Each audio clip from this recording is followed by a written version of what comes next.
6 a.m. to 7 a.m., with the exception of holidays. Typically, then you'll get a lot of good music. We are the members of the Power Hour. We're a man down today. Bishop Royster is getting some much needed R&R. He'll be back soon. What I've discovered in this time while he's been gone is that it is much harder to drink a cup of coffee when you're hosting a talk show, radio talk show, opinionated talk show, and you don't have a co-host. Sometimes you hear those pregnant pauses. That's just me taking a sip of coffee.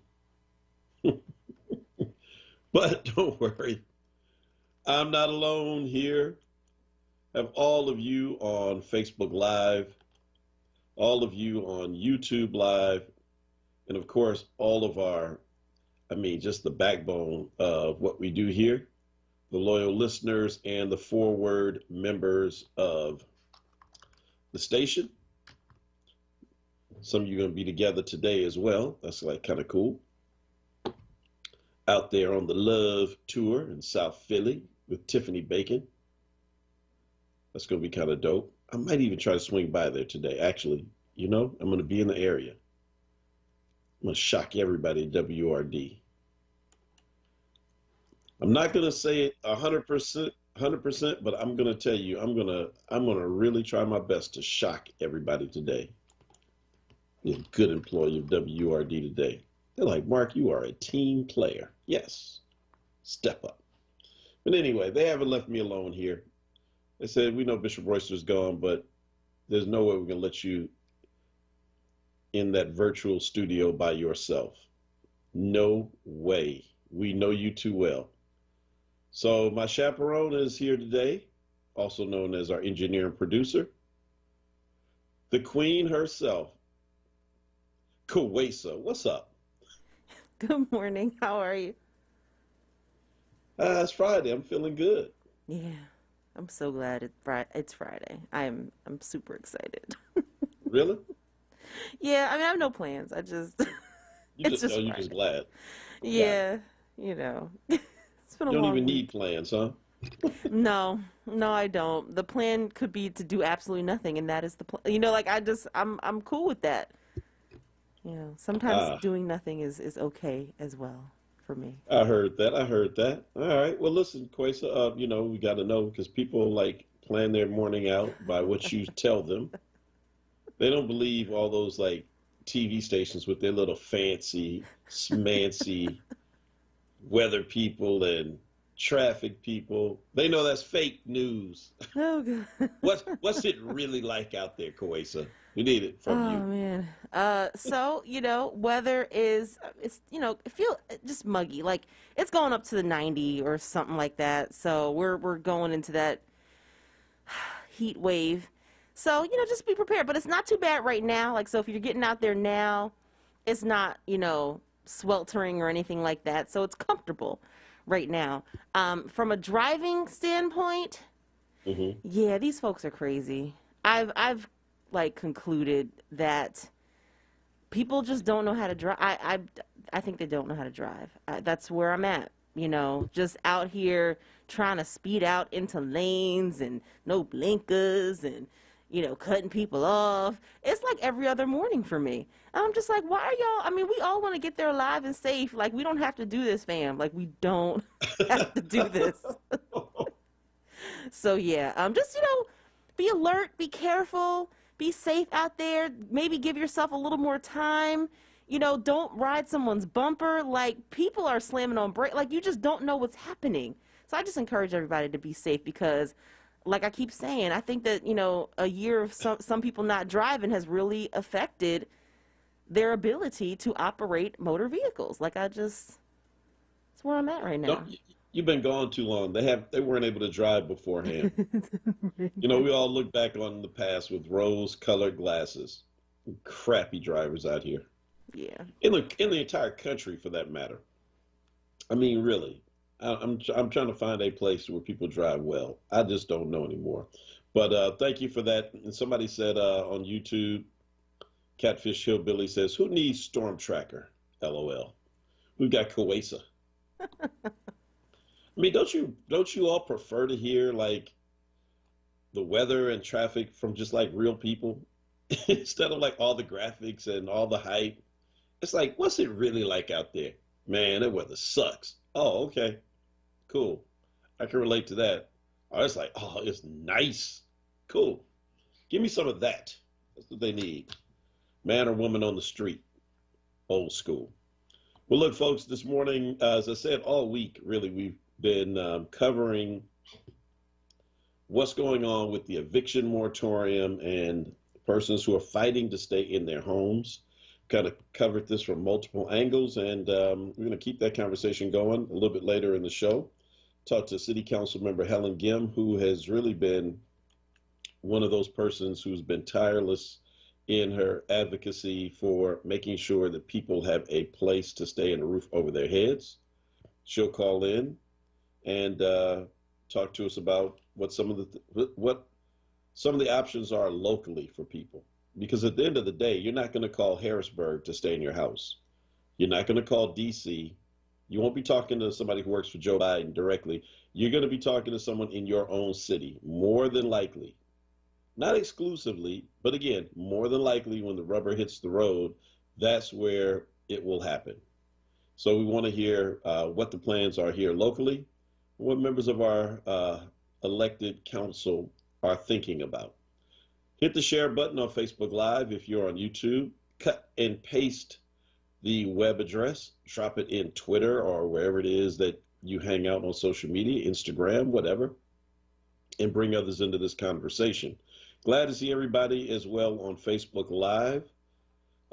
Boy, you guys are at it this morning. Glad to see you all.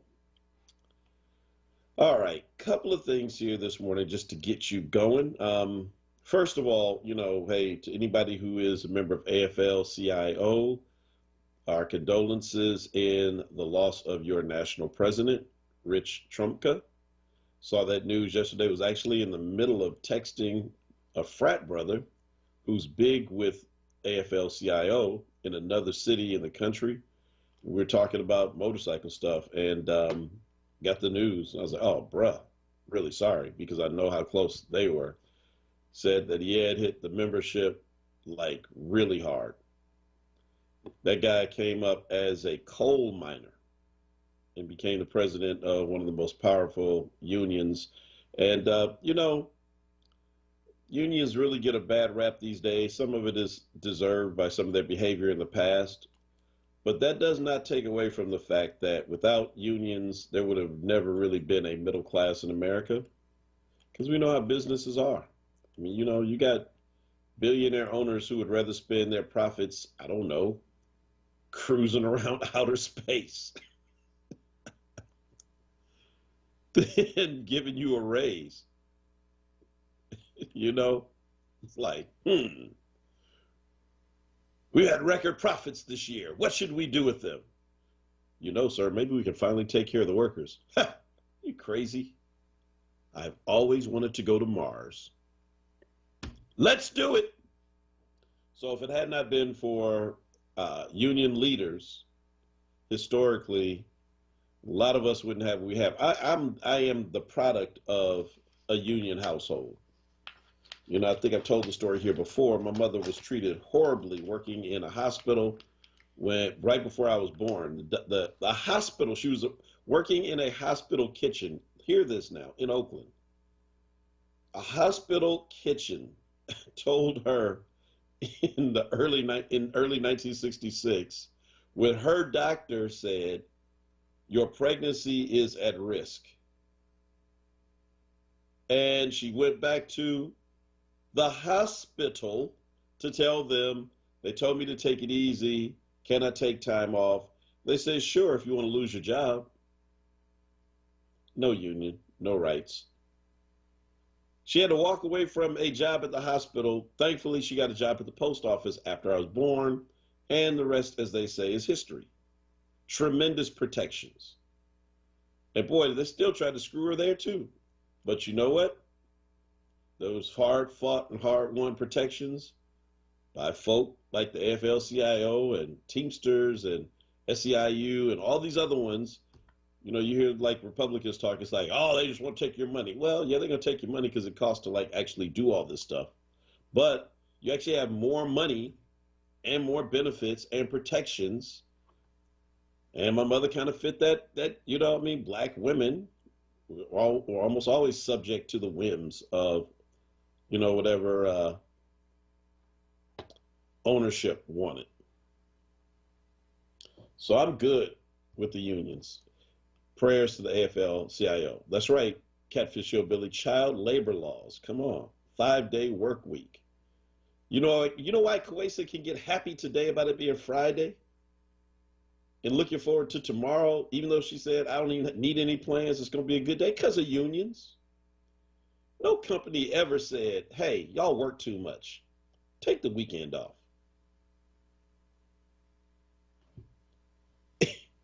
Except the slave owners. That was a union. Those places didn't need a union, right? Could you imagine if the overseers got unionized? Like, you know, these owners taking advantage of us. We need an overseer union. Come on, we'll stop right there. All right. Anti-vaxxers are making everybody mad. And I'll tell you what, I'm gonna talk about this, but remind me, I'm making a highlight here so I don't forget it.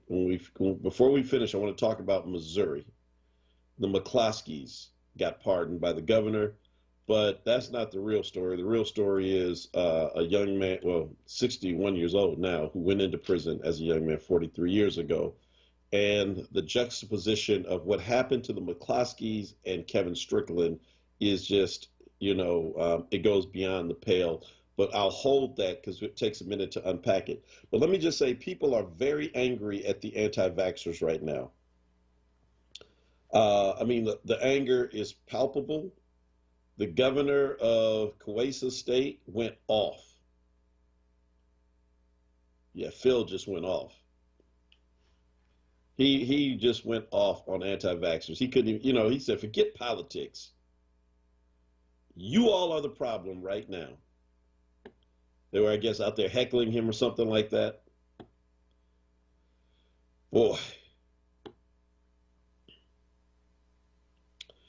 There's a story written by I don't know if it's an op-ed of a UCLA-based doctor who echoes what Governor Murphy said.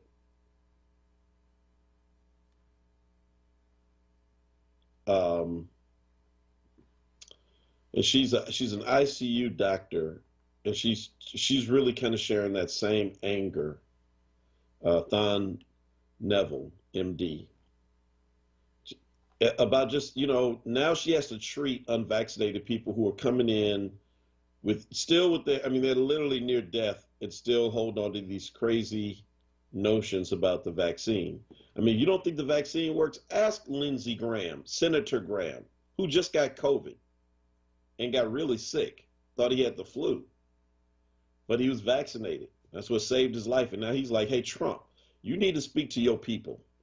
Well, actually, our people. They only listen to you, hair leader. Because vaccines work. Lindsey Graham would probably be dead right now if it were not for the vaccine. All right? And the vaccines work. But it's like this. And I'll just say this before we go to break. What anti-vaxxers are acting like right now, and what is really so frustrating for people, and again, I get it. I understand. It's one thing for the anti-vaxxers who are just afraid of putting anything in their body. But some of these folk are just straight out, you are parroting the stuff you're hearing from conservative talk radio and conservative media and your elected officials who represent you, who really don't care about your lives. But these people are like the folk who, in spite of all the repeated warnings about a crazy, crazy hurricane on the way, 250-mile-per-hour winds, never heard of before, gonna wipe everything out. And it's like, no, I'm gonna ride it out. Storm hits. Guess what? They're out there drowning or standing on top of a rooftop.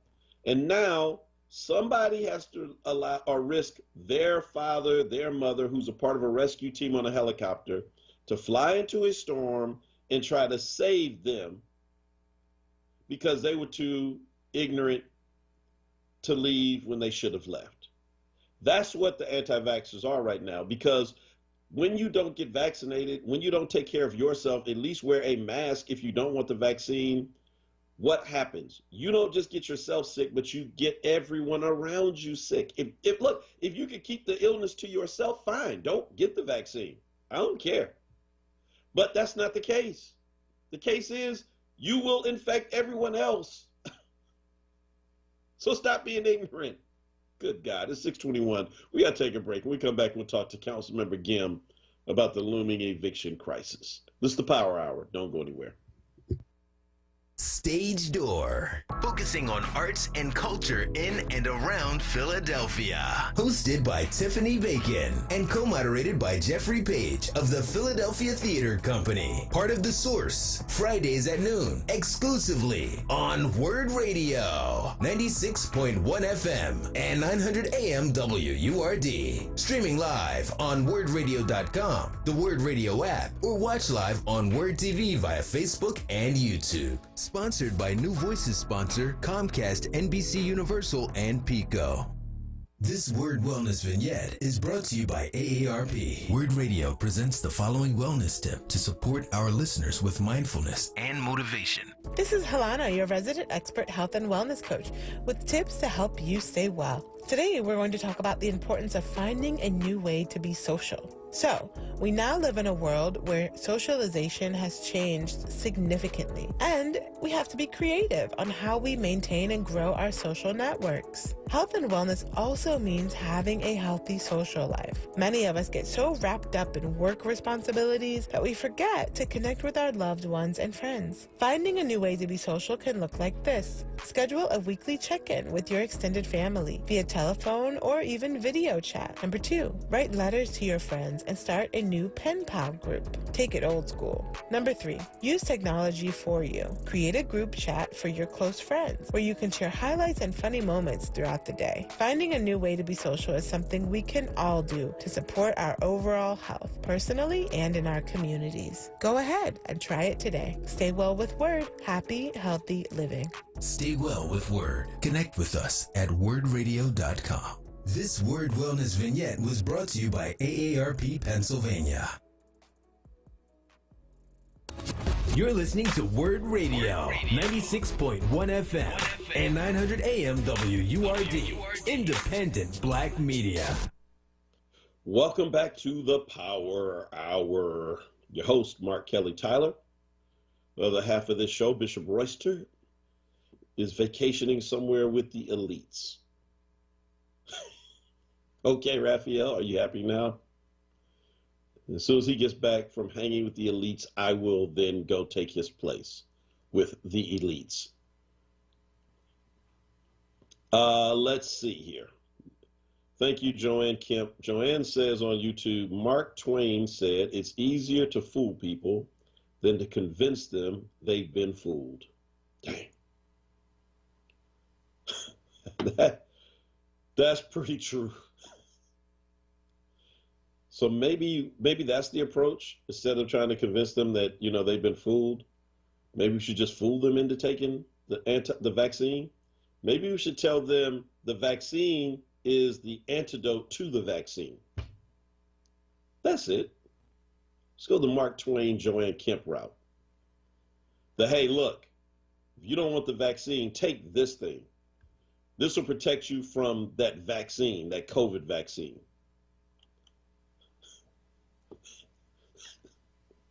That might be the best way to do it. My God. You got to read that article. It is, the op-ed from that ICU doctor. I mean, she just said she went from just sympathy and feeling sorry for people to just anger. She said the people are coming in there, the people who are sick with COVID who didn't get vaccinated, talking about, I wasn't going to wear no muzzle. I didn't know that's what they call it. That's what they call the mask. They're saying that you and I have been muzzled. Maybe you never actually seen how a muzzle works, but you know, it's a mask, not a muzzle. You can actually still talk. You haven't been muzzled. You've been masked. God. I mean, I could just let that pregnant pause right out for the rest of the show, and it wouldn't be long enough for this ignorance. Thankfully, we've got something else to talk about.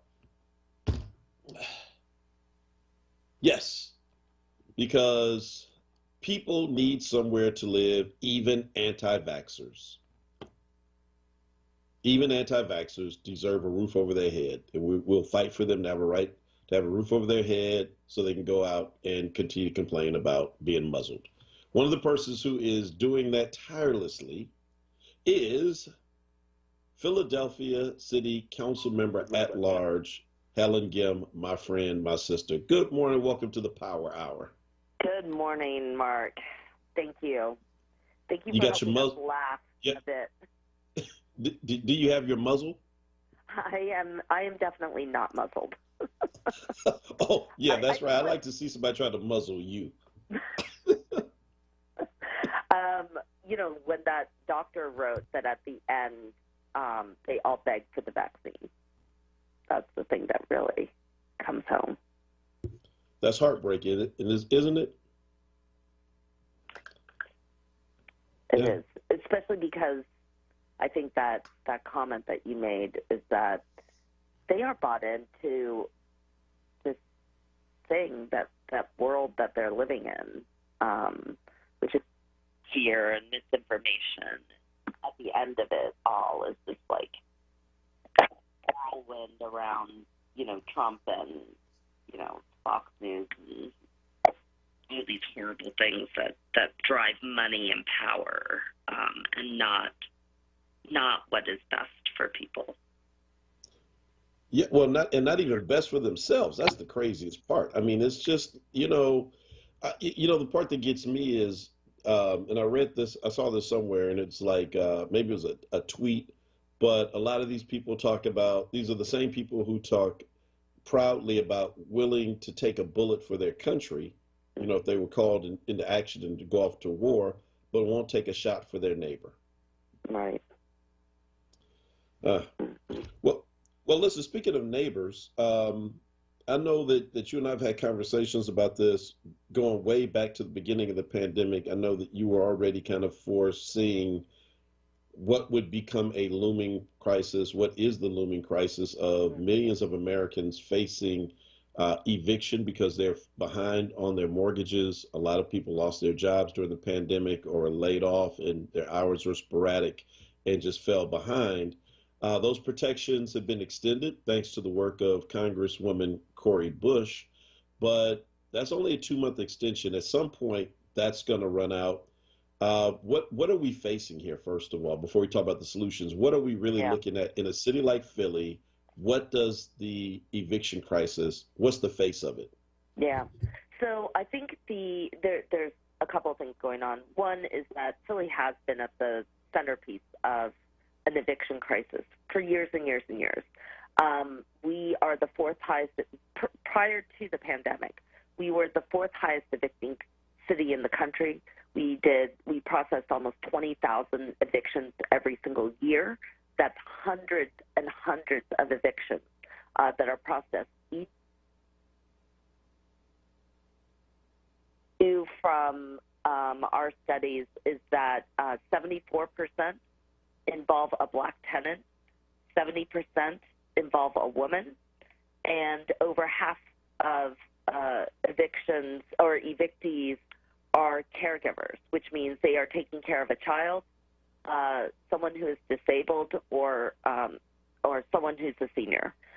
And that, knowing all of that, was one of the reasons why when I came in, especially when we were doing some research in this area, that in 2017 we were incredibly aggressive about taking on the systems that allow this to occur. And one of the things, you know, for your readers, or for your listeners rather, is that like this system is extremely complicated, and there are many different things that allow evictions to be processed so easily. So we worked really hard on getting, first and foremost, a tenant legal defense fund. We got a lawyer for a day, a tenant hotline that is in full operation. And then later on, we're able to win a right to counsel. We piloted the first very small rent vouchers that would eventually become like kind of a model for this huge program that we've got now called PHL Rent Assist. But when the pandemic hit, and we were able to do some things. At one point where we dropped the eviction rate by about 20%, like it went down to 18,000 from 22,000. We went down to 18,000. Now more recently, it's been picking up closer to 19, 20,000 every single year since about 2018, 2019. We're still about 20,000 evictions every single year. Then 2020 comes in and just drops everything on to people who are already struggling and a city that's trying to figure it out. For me, though, I see crisis, and you've got to do, in crisis, the one thing you absolutely do is your priorities. Like if you don't have a set of priorities going into a crisis, yes, people run around and are frenetic and don't know what to do. But if you know your priorities, then you zero in on your priorities. My priority was to make sure that these evictions were not going to, first and foremost, unmoor people in a completely chaotic time, and two, keep people alive, like keep their health in order. Eviction COVID spreads in congregate places, so we can't pack our shelters full. We can't leave people without a home for medical care or treatments or other types of things. So we got to work, started the first eviction moratorium, got that underway in the state. Then the state followed, then the federal government followed. We did a diversion program which prohibited landlords from filing for an eviction before they sought rent assistance. We started, PHL Rent Assist with $10 million. Right now it has almost $200 million that it can give away. So there's a ton that's in place for us. I wanted to give a little bit of that background, but we've got a bigger problem in place that, I know you and I are going to talk about. Yeah, well, yes, exactly. So, I mean, that you're right. So I appreciate so first of all, I appreciate the history of that as well. And I'm sure that a lot of the listeners on this program, like I saw Asa Khalif saying, he agrees with you that the face of eviction in Philly is definitely, black face. It's a black face. And the fact that it's 70% women, more than half are caregivers, that these are very important things for people to understand. I think sometimes we talk about an issue like this, we don't put a face on it, right? It's just, we're talking about like they're just numbers, but these are actual lives. And if you've ever had to go through an eviction or had a very close family member, I mean, it's traumatic. It's painful, especially for children to come home. Your stuff is literally on the street a lot of times. Mm-hmm. Landlords a lot of times don't even give you the benefit of, of getting your things out. It's a lockout, and they just throw it on the street. Neighbors are picking through your stuff. You got to leave somebody. I mean, it is overwhelming and absolutely traumatic. Yeah. Yeah. Can I add one other thing? I mean, because Sure. I don't think people understand what the lockout means. And I agree with you. First and foremost, the reason why we, and I do want to be careful about like numbers and everything. For your listeners, we need to know what the scale of it is. 20,000 is a huge number. But the faces of eviction are invisible so that we can dehumanize people. That's why nobody wants to see faces. Because if you actually saw the cases that we deal with, it would be untenable. It would be absolutely inhumane for us to be doing things to people when there are other alternatives that are available. That's the thing that's dehumanizing about it.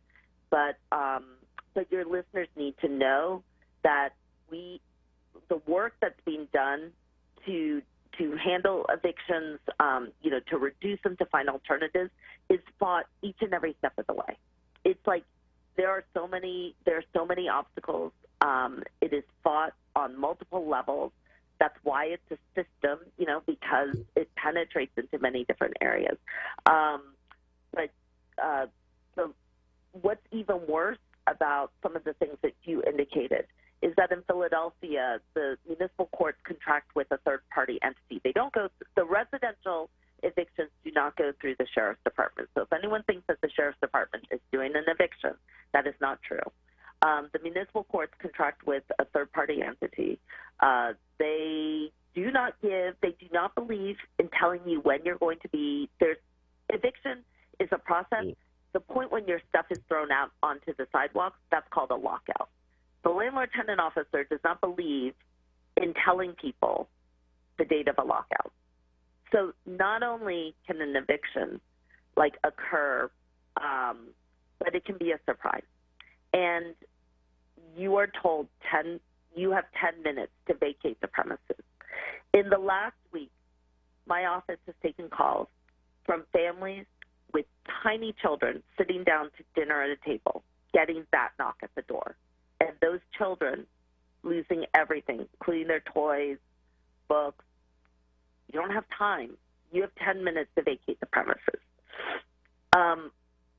We have seniors and elderly who were calling me, who were calling us from their cars, because that's where they live now. This thing that is happening to our neighbors, when there is $200 million on the table in Philadelphia for rent assistance, is absolutely unconscionable. And that's in part there are things that we can do, and there are things that we have to do. And so, that's partly why we're on, because what Cori Bush, what Nick O'Rourke did, in D.C. by demanding that federal eviction pass was absolutely essential. But that eviction moratorium was weak, even before it ever happened. We were trying to strengthen that federal eviction moratorium so that we could protect more people. There's so much responsibility on the tenant. You have to download the CDC. First of all, you have to know about the CDC eviction moratorium. Then you have to download it. Then you got to hand it to your landlord. Then if your landlord decides to file for an eviction, then you got to make sure that, you are able to argue in court that you're protected. Then you have to have everything, all this paperwork in place. Then you have to apply for rent assistance. There's so much that's on the burden for the tenant. And there's so much benefit to the landlord. We've given away $120 million in checks directly to landlords in the city of Philadelphia. We needed to do that to keep people housed, but also, I recognize there are many small landlords. We need to keep people stable. You will get paid. It takes time. But, what's happening right now with these lockouts continuing, and part of the reason why I'm on is because we're calling on the municipal courts to halt the current lockouts. They're doing about 100 a week, and they are we have hundreds of lockouts that are scheduled that are pending or imminently receiving rent assistance. That means we are paying landlords who are throwing their tenants out, and we're paying those landlords thousands of dollars. And if that's that process, I want that money back to go to somebody else who will keep a person housed. But we need the municipal courts to stop the lockouts. They've been a good partner in the past. They stopped all lockouts until July. They picked it up in July, and we need those things to halt with the reinstatement of the federal eviction moratorium. It makes sense. We can get help to people, but we need time, and we should not be locking anybody out when COVID transmission rates in the city of Philadelphia have increased by 500%. Wow. Well, listen, Helen, I'm running up on the break. Final thoughts on what is the thing that you really want people to know who are hearing this? I mean, this has been really helpful and good information, but, what can we do, those of us who are sitting on the sideline, who understand exactly where a lot of the folk are right now, these 22 to 23,000 people? Yep. If there's anybody who's listening, first and foremost, keep a watchful eye. There's a tenant hotline. I'm going to give the number, 267-443-2500. That's 267-443-2500. But if you Google Philadelphia Tenant Hotline, you can find it on Google. It crops right up. And there's a housing counselor on the other line. So there's legal assistance. There's a lot of support for tenants. So just keep an eye out. And then second of all, we're asking people to do whatever you can to raise attention to this issue. Calling into a radio show, writing a letter to the editor, calling your local council member or state representative. All of it is resonating right now. And it will, there's $5 billion in unspent state emergency money sitting in Harrisburg right now. That money can be unlocked to help people, and it needs to come to Philadelphia. We were successful in getting over $100 million. I won't go through the progression within the state, but a year ago, people laughed at us when we talked about wanting to pay people's rent. That this was something that we had to do. Well, we've got $200 million now, and that is not because the leadership in Harrisburg wanted that to happen, not because it was frontline on who's and what's it wherever. No senator called for it. We did this. The people did this and made it impossible for people to say no. We can do that again, stopping the lockouts in municipal court, sending a message to judges, to our political parties that these lockouts need to stop, and paying attention. There may be some action, which you'll be the first to know. I'm looking forward to that part. Yes, thank you. But we want to give the courts a chance to make sure that the lockouts are halted. All right. Well, folks, that's Council Member Helen Gim. Great information. And if actions happen, we want to be there as well. We got to go to break. We're running late at 6:43. Thank you, Councilmember Gim. And I know that there are a lot of families. I said 22,000 people, but it's actually 22,000 families. That means upwards of 100. Yeah. A lot of people who are neighbors who need us right now. Thanks for what you're doing, and we'll talk to you later. It's the Power Hour. Don't go anywhere. We'll be back after a short break. Philadelphia Families PHL Pre-K, the city's free quality pre-K program, is growing and now enrolling. Over 160 pre-K centers are ready to serve children this year. There are no income limits for this free pre-K program. Children who are 3 or 4 years old as of September 1 can enroll. Call 844-PHL-PRE-K or visit phlprek.org to learn more and find a quality pre-K center. That's 844-745-7735. This program is made possible by the Philadelphia Beverage Tax. What is dedication? The thing that drives me every day as a dad is Dariana. We call him Day Day for short. Every day he's hungry for something, whether it's attention, affection, knowledge. And there's this huge responsibility in making sure that when he's no longer under my wing, that he's a good person. I want him to be able to sit back one day and go, we worked together, we did a good job. That's dedication. Find out more at fatherhood.gov. Brought to you by the U.S. Department of Health and Human Services and the Ad Council. The Black Words Book Club.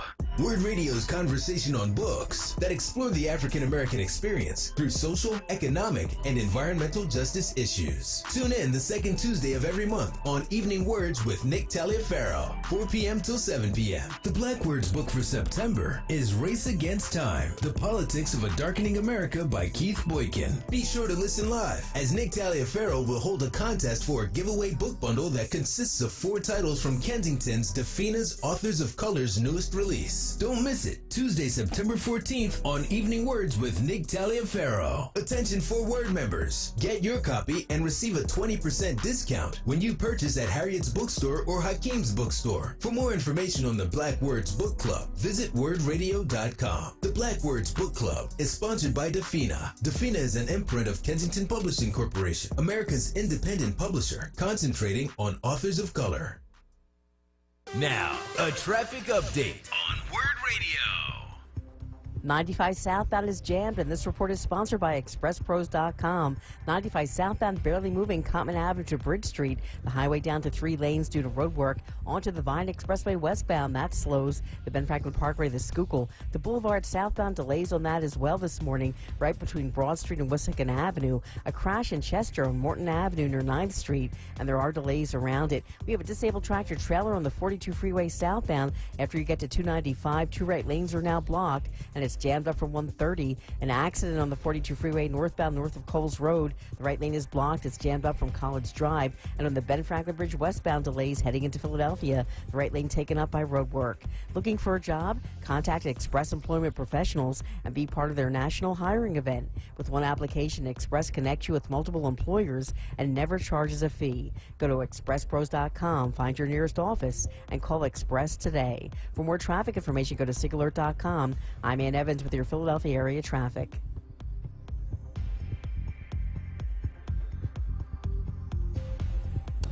You're listening to WURD Radio, 96.1 FM and 900 AM WURD, independent black media. Welcome back to the Power Hour, and listen, join WURD today, 10 a.m. to 2 p.m. for the Summer of Freedom Neighborhood Love Tour. I mean, that's how I think it should be like read, the Love Tour. This year, we're celebrating West Oak Lane, Mantua Northwest, and today, South Philly. Our own Tiffany Bacon will broadcast live from a different neighborhood each Friday, 10 a.m. to 12 noon. Today's stop is South Philly at the Marion Anderson Rec Center, 740 South 17th Street. Check it out. I'm telling you, I'm going to surprise you all today. I'm going to surprise you. If you hear a really loud motorcycle coming down and you can't hear Tiffany because of the noise in the background, that's me. Enjoy live performances, meet special guests, and stand with WURD. Be a part of the movement to amplify the voice of the black community. Show your support and join or renew your WURD membership on site. All right? Be there today, 10 to noon. And it's beautiful weather. Get out there before it gets muggy. All right, that was a really, really good segment. See, the reason I wanted to talk to Helen about that is that I knew she'd been working on this long before COVID. You know, I mean, kind of like voice crying in the wind, in the wilderness. Her and several other council members have been bringing this to light for some time, that, look, we have a problem. I mean, we got to stop being like ranked high as a city for all the bad things. Gun violence, crappy jobs, poorest big city.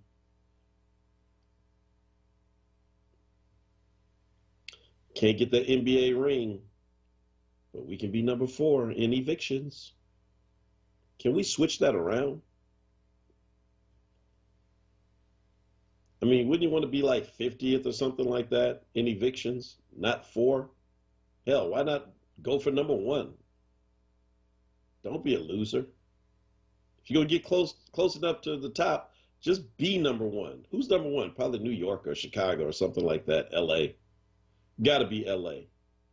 Got to be LA or my hometown, Oakland or the Bay Area somewhere, maybe Frisco. A lot of homelessness, unhoused people. But I mean, just the picture that she painted. Caregivers. I mean, over 100,000 people who are extremely uncertain. And then, so the president and the CDC extended the moratorium for 2 months. But as a tenant, now you have to go prove that. It's in the news. It was just I just saw Joe Biden say, you're safe. Why do I have to go download something, print something, and then present it to you to prevent you from locking me out, even though you know that there is a moratorium? Doesn't make any sense. And like I said, some people just don't have any compassion or empathy because you ain't never had your lights turned off. You never had to come home, your gas is turned off. You never had to come home and your stuff is on the street.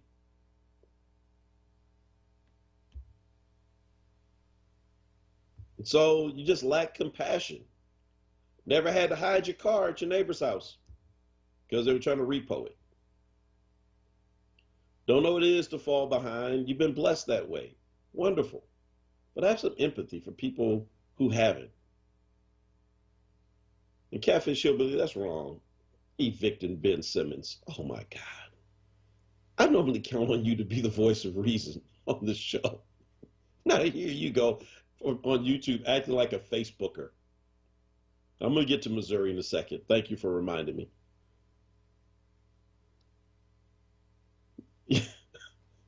Oh my God. We could have a show just on the rant of Joe Simmons on Facebook. I know how good that segment was by how bad Joe Simmons didn't like it.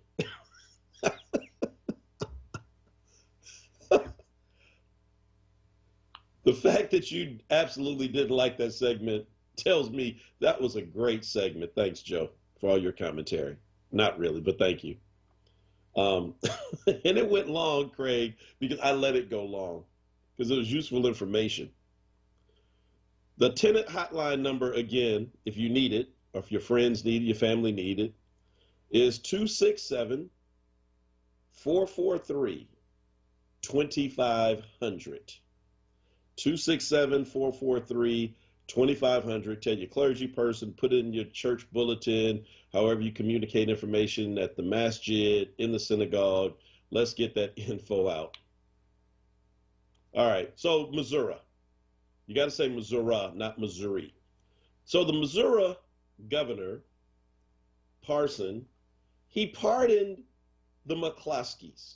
You know, the gun-toting, gun-wielding, high-paid lawyers who pulled guns out, brandishing on Black Lives Matter protests, who marched through their neighborhood, who did not put their lives in jeopardy at all. So they pleaded out for a misdemeanor. It wasn't even a felony. It's not even like you needed a pardon. It was like pardoning somebody for a parking ticket, basically. But whatever. It's all political theater. He's a Republican. They're Republicans. McCloskey is running for the U.S. Senate now. So this is how it works. Okay, whatever. That's fine. I ain't really going to hate on you for that. It's what people do. Dems do the same thing. But meanwhile, he has yet to pardon Kevin Strickland. Who is Kevin Strickland, you ask? Kevin Strickland was convicted of a murder over 40 years ago. And it spent 43 years. It was a horrible triple murder. The two men who were convicted, who own the fact that they did it, have said for years that Kevin was not there. But you know how it is, 43 years ago. They just, 1979, they wanted to throw him in there, so they threw him in there. He looked like he fit the part. You know, the old, he's guilty of something. The only thing that tied him to the murder was the witness, one of the people who was shot who did not die. She later recanted and said, it was not me. It was not him, excuse me. She said it was not him and I was wrong. Yet, the prosecution refused to do anything. Over the years, the prosecutors have now come to agreement with the Innocence Project and everyone else that says, you know what, Kevin is innocent. There was one fingerprint on the shotgun he was supposed to have used. It was not his. Forensics have proven that now. And everyone, including prosecutors in Missouri, say, let this black man out. The governor could do it instantly, but instead of waiving his pardon for Kevin Strickland, who has spent 43 years in prison already for a crime, everyone, including the gunshot victim, who's now dead, by the way, she died a few years ago, sadly, has said he did not do it. He is playing politics. And you pardon a couple who McCloskey, when he pled guilty, walks out of the courtroom and says, I'd do it again. How you like that? I pled guilty, but if it happened, I'd do it again. I'd break the law again. You admit that you broke the law because you pleaded guilty. I would do it again. Let's pardon him, but Kevin Strickland still sits in jail. Think about that this weekend as you are vacationing with the elites, with your feet kicked up, you and Raphael. Sorry, Raphael. Folks, that's all we have for this week for the Power Hour. Looking forward to the return of Bishop Royster on next week. I'm sure you are as well. Thank you, Kwesa. Thanks to all of you. Have a great weekend as much as possible, considering everything we just laid out for you. And go out and do something like, I don't know, change the damn world. Because if you don't, nobody else will. I'll see you here again on Monday, Lord willing, and the creek don't rise. Peace.